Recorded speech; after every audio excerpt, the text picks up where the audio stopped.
So this is a quick look at the Lalo Tactical. This is the Shadow Jungle Combat Boot. So this is geared much more towards kind of really humid kind of horrible wet weather.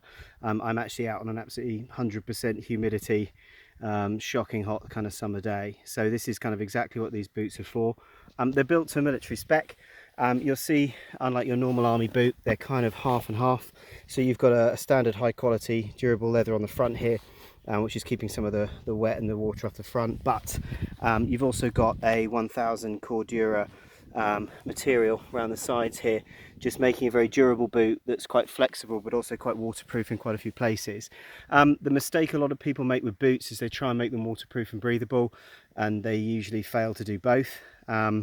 What this boot does is accept that water is going to get in, and in doing so it has a kind of drainage system so that although water gets in relatively easily, water gets out very quickly, so that they dry off very fast. So these are the sort of boots that dry in a couple of hours if you leave them open like they are now, rather than a standard military boot that can sometimes take days with newspaper stuffed in them.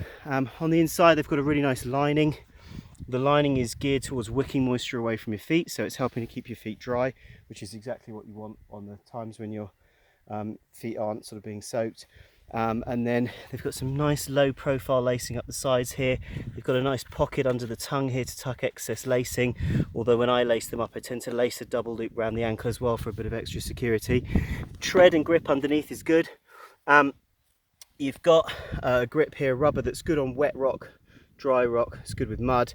It's not bad on sort of concrete as well, actually, in tarmac. But the key to it, you can see, is because the lugs aren't too aggressive, they're not getting clogged up with mud, which in this kind of environment can be kind of a little bit horrible. So that's a kind of nice touch on them as well. They're also set up in such a way with the heel and the grip itself that they're quiet. So these boots aren't squeaky, they're quite stealthy, which you would expect from a company that makes a military spec boot. All in all, they're surprisingly lightweight. They feel more like you're wearing running sneakers than boots, and yet they have an enormous amount of sturdiness. And I have to say, when I'm wearing them, they feel I feel safe in them. It's a weird thing to say, but with sort of aggressive animals and snakes and that kind of thing around, I sort of feel like even when I'm bushwhacking, I'm quite well protected by the boot overall. So there you go, that's kind of a look at the Lalo Tactical. This is the jungle boot, but it's really rather good for those kind of times of days like I'm out today when it's 100% humidity, it's super hot, quite challenging environment. So there you go.